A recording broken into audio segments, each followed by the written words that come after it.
Again, it's a great honor to have you here. Thank you very much for coming. And I guess we'll get started straight away. Maybe with Sally, if you could tell us a little bit about yourself, about where you're from, about your childhood. Polish born. I was 5 when the war started. Up to that point, I was really a very happy child. I had all Catholic friends. Poland is a Catholic country, and the other children in my community then who were Jewish were either older than I or younger, but there were none my age. So my friends that were my age were Catholic children. We got along very well. When I visit on rare occasions now, because it's very expensive, we still remember things together and we laugh about them. Some of the laughter is because of my Polish, which is kind of, sad. But we have good early memories. But things changed very quickly after Hitler's soldiers arrived and took over and became the occupiers. Okay, Though I must... may I stop you right there? That was great. Okay. We'll come straight back to that in a moment, but maybe we could ask you as well to introduce yourself, Consolee. Yeah. Tell us a little bit. I would like just to thank you so much for having me here today. It's an honor to be standing next to you, hear your story. My name, as they mentioned, is Consolee Nishimwe. I grew up in Rwanda with, a beautiful family. My parents were both teachers. And I was 14 years old in 1994, and I had also 4 siblings who were age 11, 9, and 7 years, and also 16 months old. So the genocide happened when I was a teenager and happy with my family. So I have memories, early memories, the same way she said about how I grew up, and also despite the discrimination against the minority Tutsis in the country at that time. But I was very fortunate to have a household that really brought me, made me feel happy whenever I'm with my family. So, yeah. Thank you. So before talking about the experiences of the genocide that you both had, I wanted to ask if you noticed anything beforehand in your childhood, which you both describe as having been very happy. Did you notice any signs beforehand, any changes that happened at this time, Sally? Yes, I was very much aware of the buzz all around me, which was filled with fear and unhappy anticipation. I didn't understand what was coming. Sometimes I still don't understand what came. But I do remember the anxiety. It was profound. You could feel it. And I learned to live with it. And things got worse and worse. And finally, the sign on the wall of the church, all our instructions were pasted or nailed to the church wall, I don't know which. And everybody followed, the Catholics and the Jews. But my father became extremely angry, anxious, upset by the fact that they segregated us. And every so often the sign would say, Jews of Ujejovice, that's the name of the town, as opposed to citizens of Ujejovice. Mm-hmm. And that anger, suspicion, whatever it was explained to my father by a German officer who lived in he and 2 others lived in our home because the town had no public accommodations. So the officers lived in private homes with citizens. And Mr. Arnold, a Munich school teacher who was not a Nazi, he was a German drafted into the Nazi army, took it upon himself to explain to my father what was happening and warned my father. You must not believe the big liars.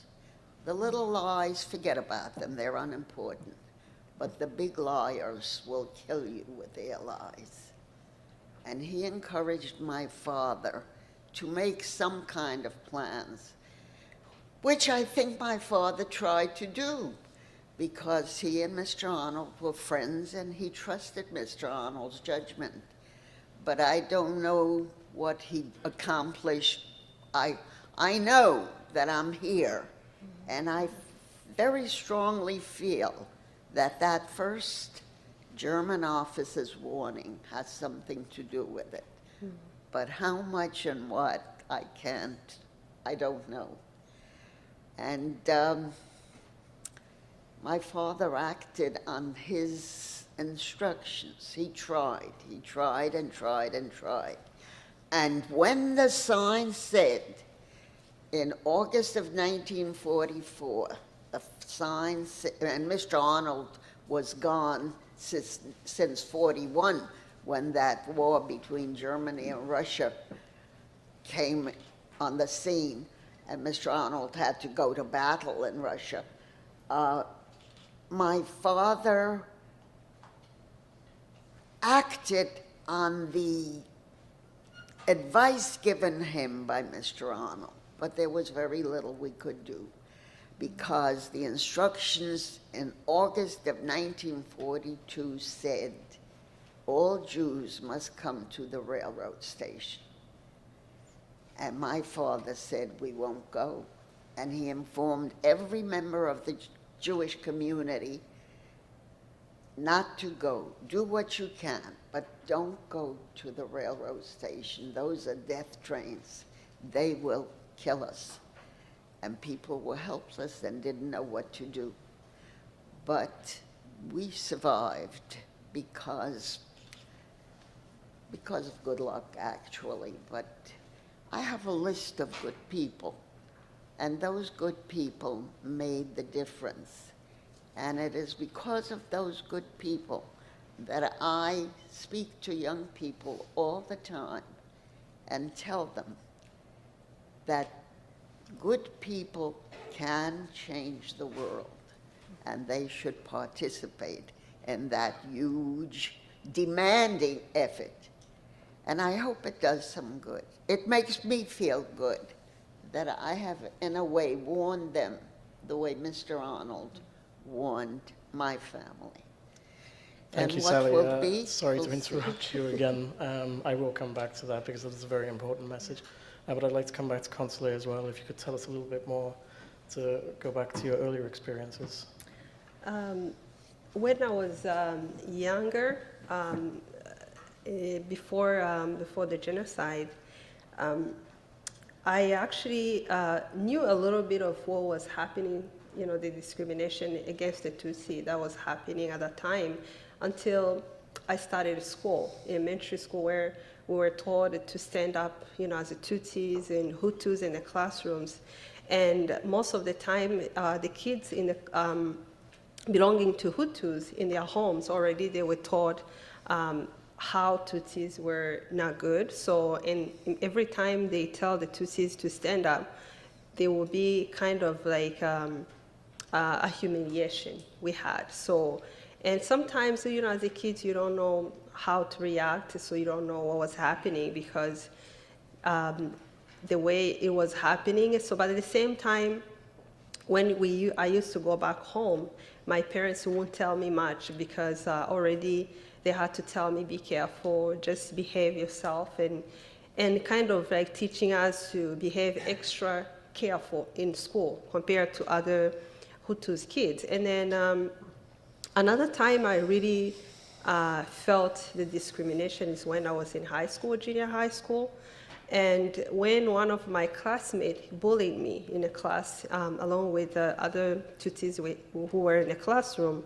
And the main reason she targeted me is because I was sitting in front of her. So, and then I was worried. I told my parents about it, and so they had to tell my teacher actually to move me from the seat I was sitting. So, and for me, they never really explained to me enough why, but they had to really tell me, be extra careful, sit elsewhere, don't be close to her. And at that time, I really felt really how the discrimination we're facing, because I was starting to grow a little bit. So, and then throughout the country, there were hatred.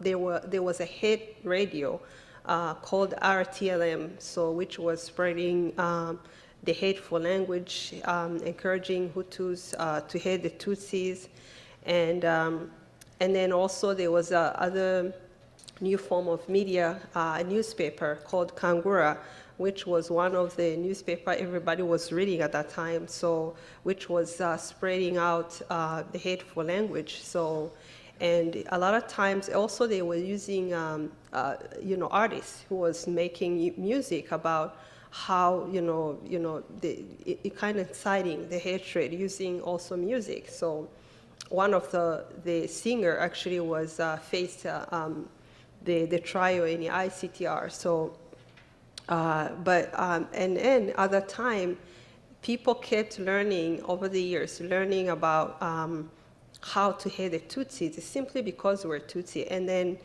And for me, and then also the other time, because my parents actually used to face also discrimination in their work, where sometimes they were not treated the same way as the Hutus, and sometimes being threatened many times, but it was not easy because there were Tutsis were limited in the country to what they can do. So, and for me, at my age, my parents really knew that it was hard for me maybe to do anything to make sure whatever any young person who dreams to do something, they never knew. They were working hard to make sure at least, I feel normal like any other child. But of course, at the same time, there was something in me that I needed to work harder. So I would study hard and I would pay attention. I would try to be a nice kid. But I never, of course, at the same time, being young, you always keep dreaming and what you want to do. But I never really imagined that there will be a time when everything will be completely changing, and so there will be a genocide where my life will be completely changed. So,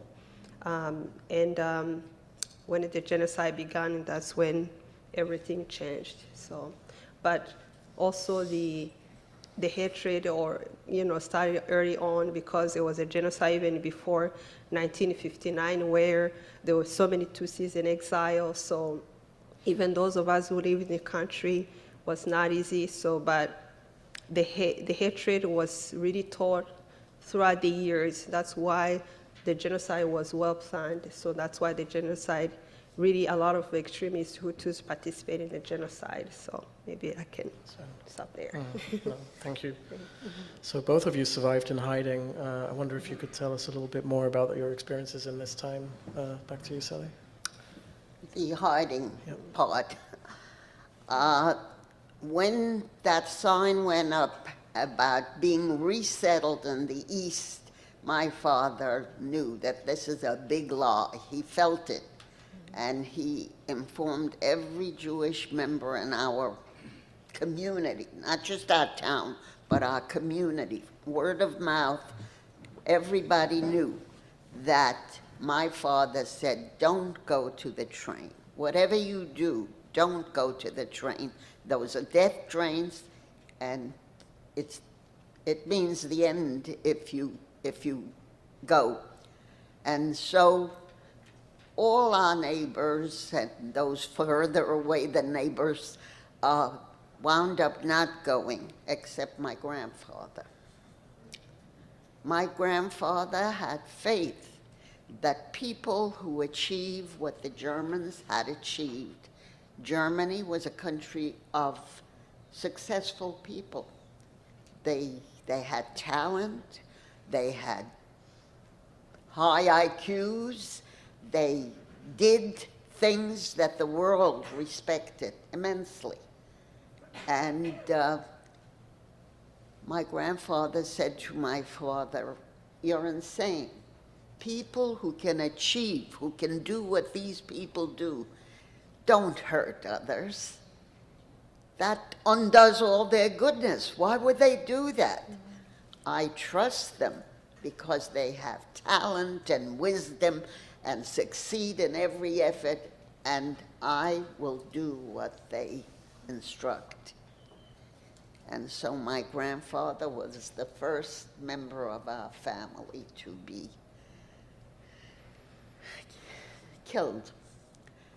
And soon after, we, by the way, ran away from home the night before resettlement day, so that when the trains came, we were not to be found. However, the Germans were very clever. They had all the lists of the people who hadn't shown up. None of us showed up except Grandpa. And they went looking for us. They didn't find us because a good person found us first. We were all using the same tactic. We were hiding in the heaps of grain that were on the fields after they were cut down. In other words, the harvest had been finished, and these heaps of grain on the fields became our homes. We would arrive at night, and we would dig a hole on bottom and creep inside. We would have fruit with us that we picked as we walked at night. This was every night's routine. We would go from heap to heap to heap, never stay more than one night in an area for fear that if noticed and found, they would come and get us and kill us. And we heard shots often, and we knew what they were up to.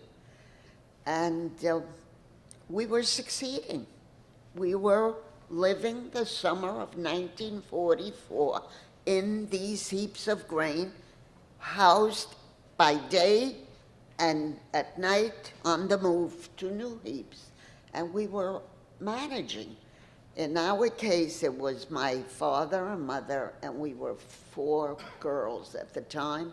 I was the oldest in 1942, and I was 8.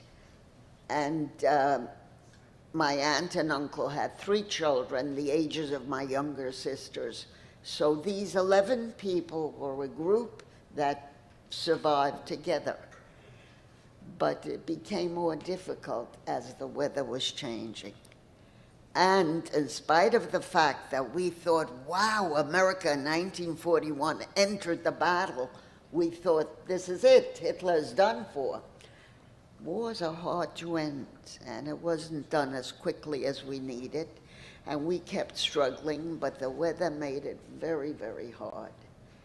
And one night we heard a whistle. My uncle and my mother recognized the whistle. It was the children of their age, as they grew into adulthood, used that tune to let each other know that they were available for whatever, playing ball or cards or whatever they were doing. And they recognized the whistle, but they were afraid to respond for fear that it might be a native anti-Semite. However, they didn't have many choices, and they reasoned, maybe there's hope here, maybe it's a friend. And they whistled back, and in no time at all, the hero of our family came running into their arms, and he said, I've come to tell you, you're in terrible trouble. The Germans know that you're here somewhere. Where did you go with your children? They have lists of whom they killed and whom they're looking for, and they will find you. You can't do this very much longer. Now, I'm going to come every night, and I'm going to tell you what areas to avoid, because he was finding out where they planned to search the next day, and so he helped us. But the weather didn't cooperate. And my mother pleaded with him to build us a shelter. And he said, I don't have a nail or a hammer. They took everything from us. How can I build? And my mother kept pleading, knowing that he was helpless too. And one night he arrived, very determined. He lined us up single file. He told us, hold hands tightly. You may not make a sound, no matter what the problem. Don't make a sound, because if you make a sound, you're killing us. Follow me, hold hands, don't let go, because you can't call out a name once you lose the hand. And follow me. And we followed him. My father was at the end of the line. He was in the beginning. We just trusted him because he showed his friendship. And he took us to his little farmhouse. And when we got there, we discovered the ladder in the middle of the house, which he indicated wordlessly for us to go up on, to the attic. And the attic was small and low, and we found a sort of a bed around us of hay and straw, something soft, and in the middle buckets, and he said that those were our toilets, and that he would be back tomorrow night. And every night, the same routine. He came up, he cleaned the buckets that were the toilets, and at the end of the effort, he came back with a big pot of boiled beans and potatoes. And he took care of us, not for days or weeks or months, but for 2 years. He found my mother's 4 brothers in the forest trying to survive in the winter, very, very tough. Europe is cold in the winter. And my mother begged him, bring them here. Please, Stasha, you must bring them here. And he did. I don't know where he took that extraordinary courage. He knew the danger. He knew that if caught, he and his family are in the same boat as we. And yet he did this. And he saved, of the 15 that he started with, General Stanislav Grocholski, our leader, saved 12 of us. We were survivors because of his great efforts. The 3 we lost, the first one was my baby sister. She was very young. I don't know how old. My family never discussed this nightmare. This was not for conversation. And my baby sister showed that she was losing the battle for life. So my parents wrapped her up and at night walked her to our native town in a basket and left her on the doorstep of the priest's residence. They knew that he would know what to do, and he did it. He got a young couple to take care of her, but she did not make it. She's resting on the Catholic cemetery of Ujejowice in Poland, our home base. And then my little cousin died. He's resting next to the house where we were hidden. And then his mother, who I would have expected would definitely survive, did not. She's resting next to her son. But the other 12 survived because of this one man, who I'm happy to say is memorialized at Yad Vashem in the Museum for the Righteous People in the World. And that was thanks to my work, and I want all the credit for it. Thank you, Sally. And the rest built wonderful lives for themselves in the United States. But That's wonderful. I'm going to cut you off again because we will come back to that. Thank you very much. Consolee, could you tell us about your experience? Oh my, yeah. After hearing her story, oh my gosh, yeah. It's at the time, my parents and my siblings, who were 4 siblings. I was the oldest, 14, and my sister and my 3 younger brothers. The youngest one was 16 months old. And like in 1994, April, right after the plane of the former president shut down, immediately they used that as a way of saying that Tutsis murdered him. So, and immediately they started, as an excuse, they started going around and started killing Tutsis everywhere around the country. So, and the way they said it, sometimes it can confuse people, because that was not the reason, because a genocide was well planned. So, and everywhere throughout the country, they started going to murder Tutsis, because they immediately said, whatever you find a Tutsi in each home, anywhere, even young kids, you must kill them. And because of all the years, most of the extremist Hutus learned about the ideology of hatred towards the Tutsis. And also most of them already have weapons. They had machetes, they had clubs. And one of the club they had was so wooden, thick with nails on top. So they used to carry that all over. So it was actually they nicknamed "No Pity for Enemies." So most of the people who were committing the genocide, they carried that along with the machetes and other weapons. So, and I remember when we left our home, going to hiding, because in our village, in the western province of that country, so that's where I grew up, in the village. So, and we lived not too far from the communal office, and there were many Tutsis who gathered there. So most of them left their homes because of most of their neighbors. Tutsis were starting to burn their houses and, almost killing them. So most of the people ran to the communal office asking for refuge. And because we lived closer to there, and even though we see that they wanted to kill us, but sometimes people hoped that their neighbors were not going to do that. So because these are the people we shared everything, our neighbors. For me, sometimes people didn't think that they could allow themselves to do such horrible thing to their neighbors. So, and at that time, I remember when we are around around the communal office, when so many people were trying to go to the stadium, because the mayor of the town was saying that people should go to the stadium, and the main reason was for him to have as many people in that stadium so they can kill them easily. So, and a bunch of people walked to the stadium. So we followed the crowd.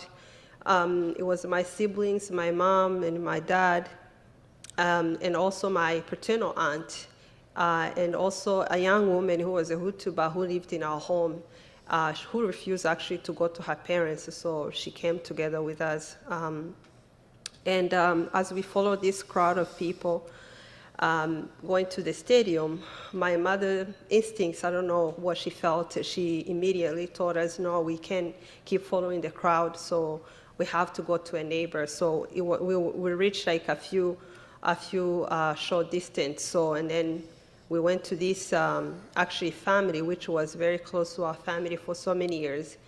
And they hit us again in the ceiling, like you mentioned, attic. So they took us in their home and hit us in the ceiling, and we were spread out in the house. But outside, we met killers who were carrying machetes and, going everywhere. They were searching homes. They were burning houses, and sometimes they would carry, they would take things from those homes before they burned them down. So, and as we were up hiding there, so we could hear outside, screaming, and sometimes it was very, very scary a lot. So I remember, because sometimes in those times you never knew who was kind, because a lot of people have changed. So, and this family didn't want to keep us for a long time. And I remember the night we left, and then we had to hide in the bushes. And as a kid who was accustomed to be in your parents' house, the warmth of our home, and now suddenly you are in a place laying down on the ground and don't know what to do, and you don't know whether you're going to go back to your home. And our parents were trying to comfort us, even though it was not easy to do that. I remember early that morning, so the next day morning, which was April 15th, and the killers surrounded, they were coming and searching and around and surrounding around where we're hiding in the middle of sorghum plantations near the river. And they were singing and chanting all these, chilling, songs with, all these words you hear about how they are going to exterminate us, cockroaches, which was another way of dehumanizing Tutsis, cockroaches and snakes. As we were sitting in the middle of the sorghum plantation, I remember my mother kept telling all of us to pray. So, and as a kid, 14-year-old, and who used to see your father, happy and strong, and now he's helpless, all of you. So it's not easy, that image of seeing my dad in that state, it doesn't go anywhere. So, and then see my paternal aunt, who was the sister of my dad, so scared and shaking. And the only person who was strong was my mom. So she kept telling us to pray, and within our hearts, whatever happens, we all stay together. So, and when the killers approached, we decided to come out of the bushes. And my paternal aunt was scared, and she ran, and she was murdered immediately. So, and the rest of us stayed together, and this young woman also ran, but we don't know whether she survived or what happened to her. So, and the rest of us who stayed together, we came out of the bushes, and the killers immediately surrounded us, and they took everything my dad had in his pockets, money, whatever else we had. So, and that day, my aunt didn't escape in that morning. So, and then we reached to another home, which was at that time, because they had roadblocks everywhere. So at the main road, so what you had to do is go through bushes and avoid going to the main roads, because there were killers everywhere. So that means because there was nothing else happening in the country except killing Tutsis. So, and as we reached up to in the hill, to another home, because my dad was holding my younger brother in his hand, who was 16 months old. And they were screaming and yelling, and then as we reached this home, is a young lady who was sitting outside with the people, other family members.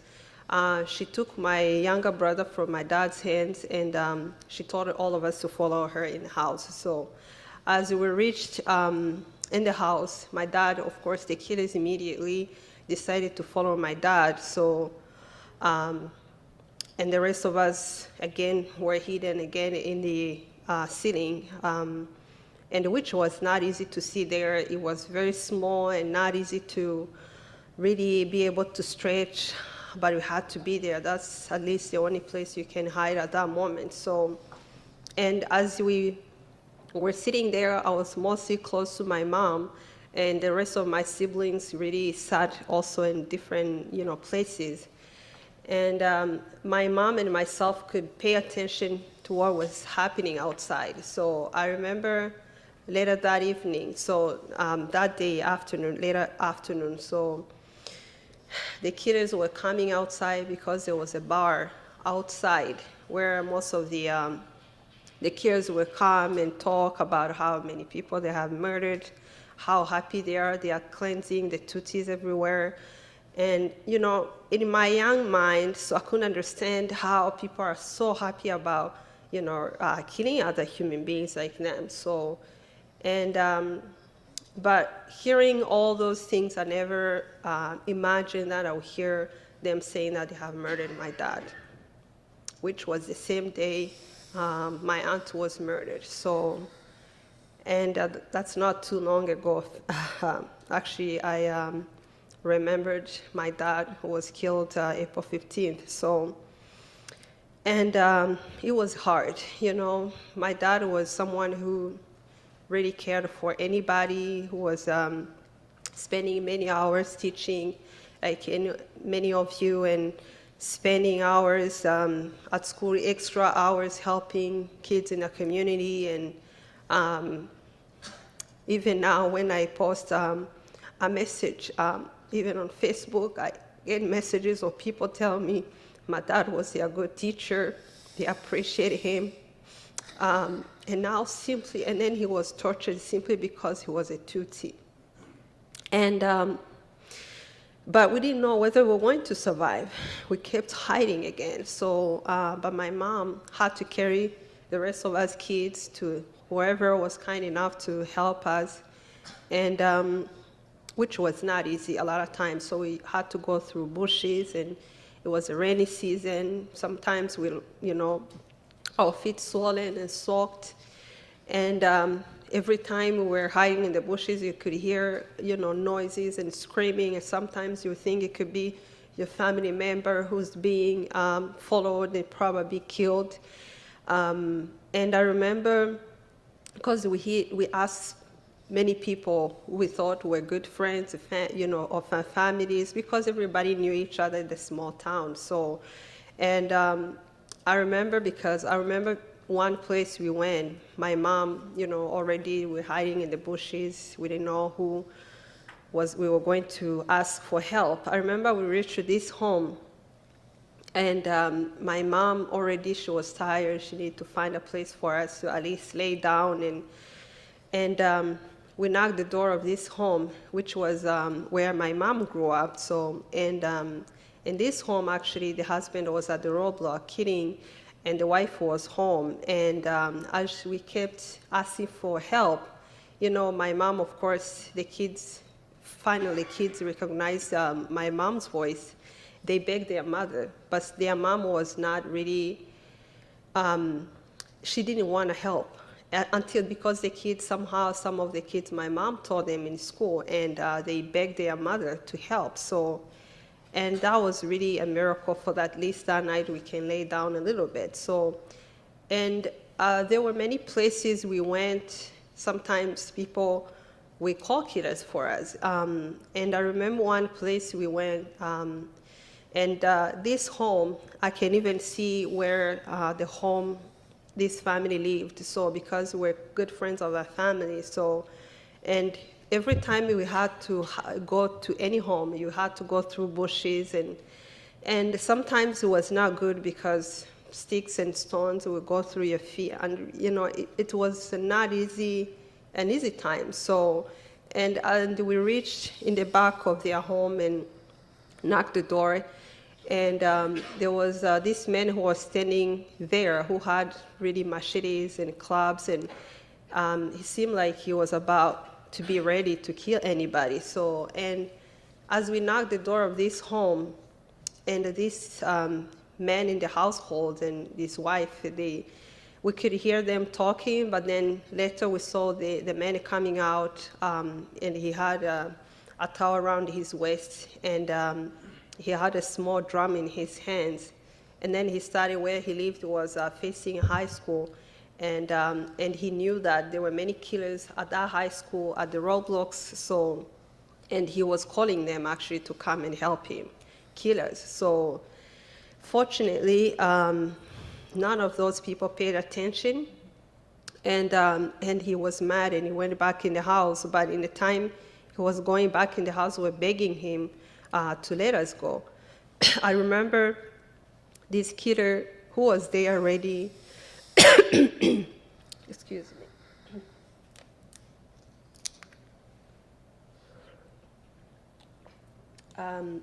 I remember this killer who was standing there, and it seemed like he was ready to get orders from him. And when he realized, he went back in the house, he told the rest of us, he told us, just leave here. So, and for him, I think it was a miracle. We could have been killed right away. So, and there were many, many places, bad things happened. And I remember another place we went because we were discovered where we're hiding. And the whole time my mom will be carrying my younger brother, and the rest of us will be following her. So I remember this place when my mom we were all discovered, and the killers decided to take my mom. The rest of us kids had to stay where we're hiding. So, and as they took my mom, they were hoping, the plan was that if they take her to a neighbor who had some of our belongings, maybe they could, or maybe offer whatever else she has, they can let us go. So I remember when we stayed there, I was worried. You know, as a teenager, you always think, like, what happened to your, I mean, I was so afraid. I was, you know, praying in my heart that nothing would happen to my mom. So they took her, and actually when they reached to this home, which was a neighbor, they asked for help, and this household and that neighbor, actually, which was not only being a neighbor, we were very close for so many years. And the young men there in the house refused to help my mom. And the killers took my mom, and they left her to a neighbor, deciding when they are going to kill her. So, and the rest of us children who were hiding there, so we were already told to go and leave and find our mom. So as we left, through the time I was taking my siblings through the bushes and hiding and trying to figure out how and where to get our mom. So, and fortunately, we're able to get to this home where they told us what happened to our mom and how they decided to leave her to this neighbor. So for me, I just needed to find our mom, whatever, because none of us knew we were going to survive. So, and we reached there, and my mom was, the only thing she did, she just took all of us in one room, and she said, just keep praying and keep praying. So we prayed a lot. So, and then that day, the already killers were planning how they were going to kill my brothers. And in those times, usually the men were already killed, even young, even babies. So for women, they would keep you because they wanted to torture you more, rape you, and sometimes because rape was used as a weapon during the genocide. So, and when they decided to come and take my brothers, it was not easy for my mom. So I remember when that happened, among the killers who came to that home was someone who grew up with my mom. And I knew him very well, so because their families were very close to us, many, many years, even before my mom was born, even himself was born. And this young man came along with them, and they said they are going to take my brothers. We pleaded and screamed to be taken, all of us, not taking only my brothers. And imagine what it was like for my mom, and having this boy who was on her chest and her back and holding her and now being snatched from her. It was not easy. So they took them, and the rest of us were pushed, and they didn't want us to go. And they took my brothers to our destroyed home, not a short distance from our destroyed home, from where we were, and they slaughtered them and threw their bodies in the septic tank of our home. And it was not easy for me, but the rest of me and my sister and my mom, somehow we knew we were not going to survive. So trying to hide again, even though we didn't want to anymore, we didn't think we were going to survive. I remember we got to this home, and this woman of the household took us in her home, and then she, later on that evening, the husband came back with a man who was a neighbor who was carrying a sword in his hand, and he was someone who was murdering Tutsis everywhere. He looked very different compared to how I've seen him before. And somehow, you know, with a lot of anger, he pulled me from my mom and my sister.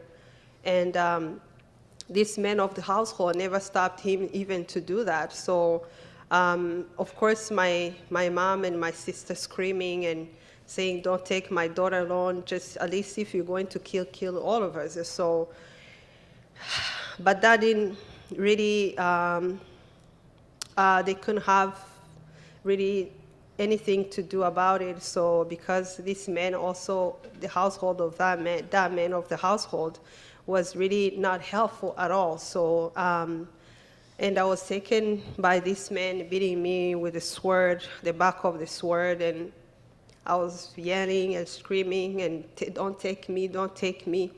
Unfortunately, I was taken by him not too far from our home, and I was raped by him. And he was hoping that many other kids would come and torture me, and but for me at that time, I want to be killed. There was no reason, no point for me to be alive. So, and then I walked on the street back to where my mom was, and on the way there, I hoped that there would be killers coming and take me and kill me. So, fortunately, I was able to get to where my mom was and my sister, and having clothes torn and the way I looked, my mom saw that, and this woman and mom, so they took care of my injuries, and it was not easy imagining for a parent to see what happened to the child, and also right after, not too long ago, lost her babies, boys, and it was not easy, and but somehow when you survive, things keep happening. You never, and we were so lucky to find a kind person in Muslim community. This young man who used to come to our home, but who never participated in the genocide, and he hid us in his home, and until we're able to survive. But there were many other things I cannot be able to tell you because it's a long story, where we went and the people we met and what they taught us, insulting things, but this man said, no, I don't want anybody else to touch you anymore, and that's actually one place I remember that we were protected by a person who cared very much and said, I don't want anybody to touch, even killers telling them, I don't want you to get close to these people. They've been through a lot. So, and then we're able to survive, and the country was liberated, and then by those who were in exile, the Tutsis were in exile, and I found out it was my mom, my sister, and myself. And we found out many people in our families were murdered on both sides. My grandparents, my uncles, aunts. My dad's side, you could barely find people who survived. We are really, you can count on your fingers. People survived on my dad's side, but luckily on my mom's side, I have people who survived. So, and right after the genocide, imagine, we were carrying the wounds and consequences of what you went through. But never thought what I went through that really led me to having something that remind me every day what happened to me. I thought maybe I will keep the trauma of being raped, but hopefully I won't find anything after also, because later on I found that I was HIV positive as a result of what happened to me, which is a constant reminder of what I went through. I'm not the only person. There are many survivors, and even those who have kids from rape, and others not only having kids and living with the HIV, they also have the psychological trauma that can allow them to even function and speak and be able to do anything on their own. I'll give you an example. There's a young lady, she was in a newspaper, and she was not only being raped, they threw her in the hole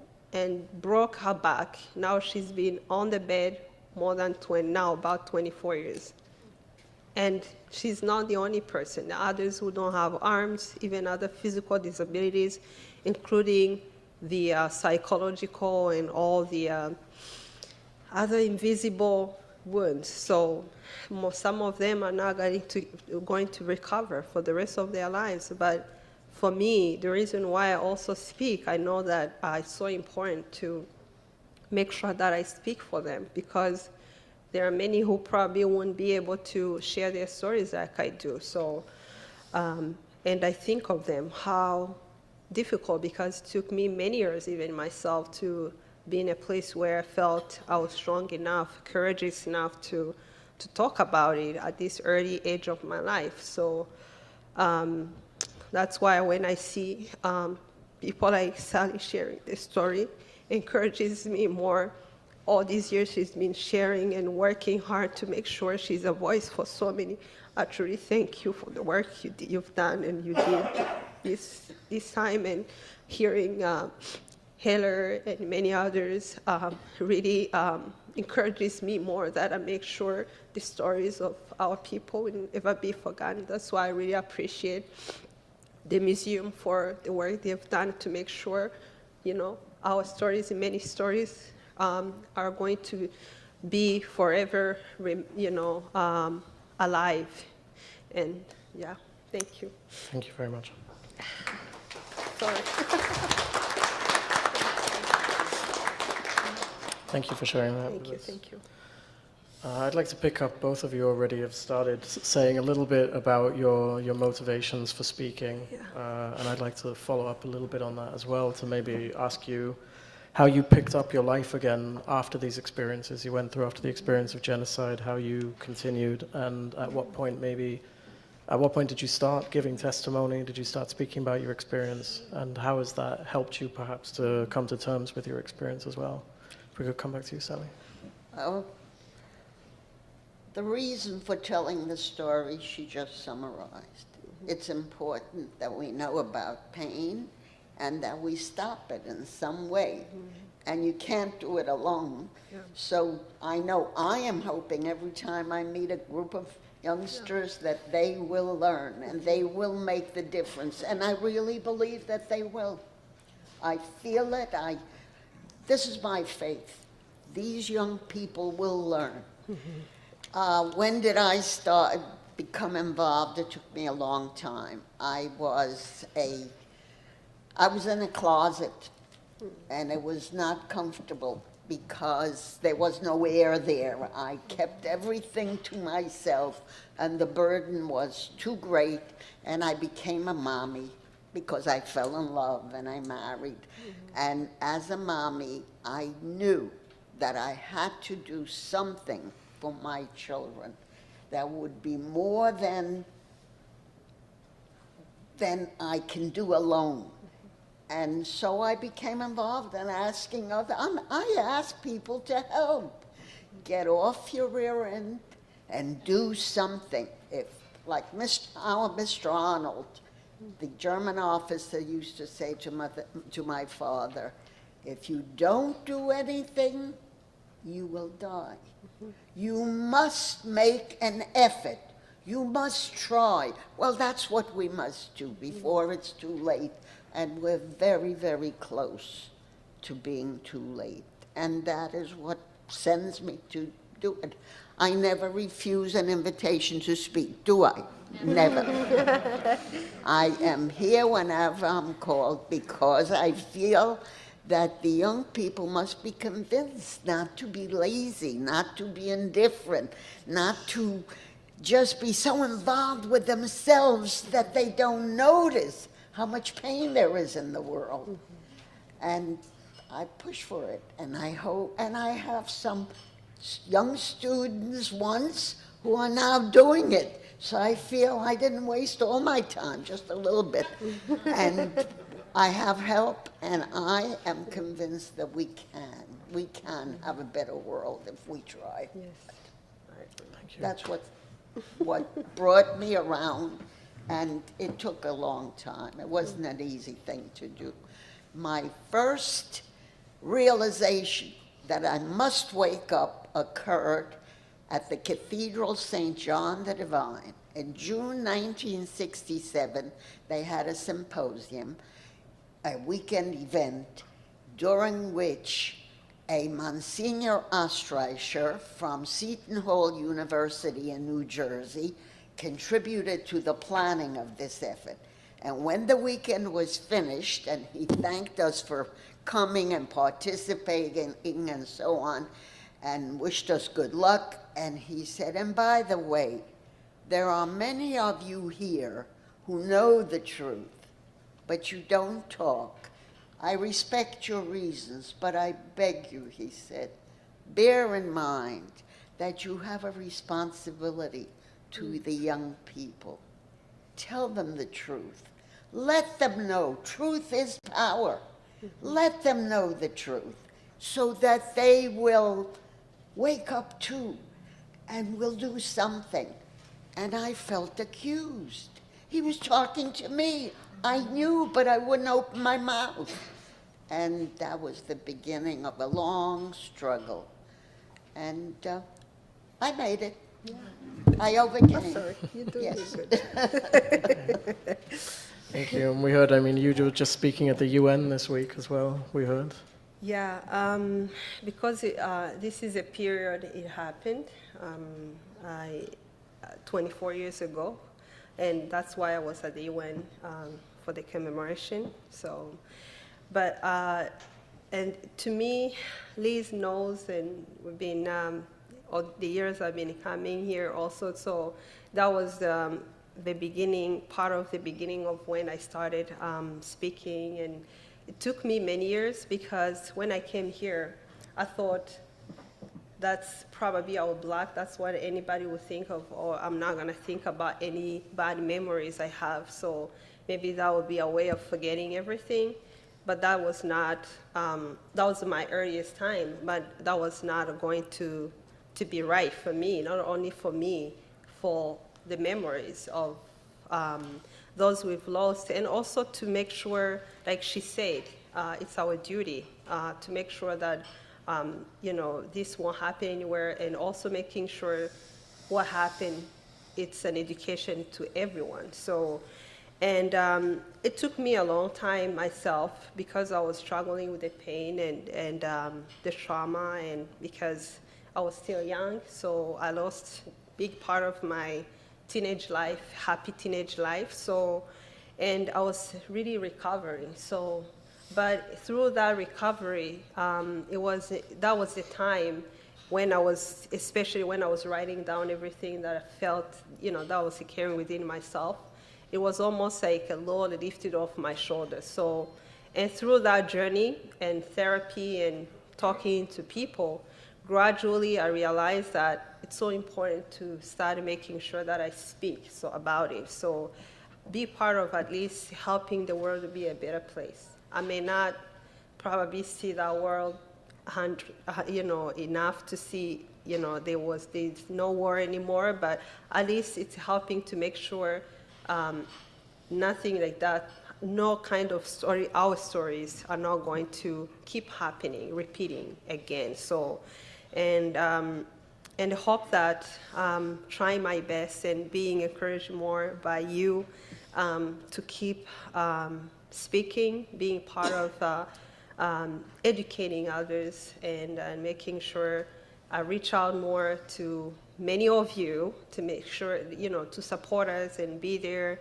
because you yourself can, you know, teach others about it and make sure, you know, it's, you know, every young person know about it. So, and that's why I am more, you know, encouraged, because it's also part of helping me in my healing journey as well. So the more I know that I'm making sure some people are aware of it, so it makes me feel that at least for the rest of my life I have here on earth, doing something, so to the well-being of anyone. So Thank you very much. Okay.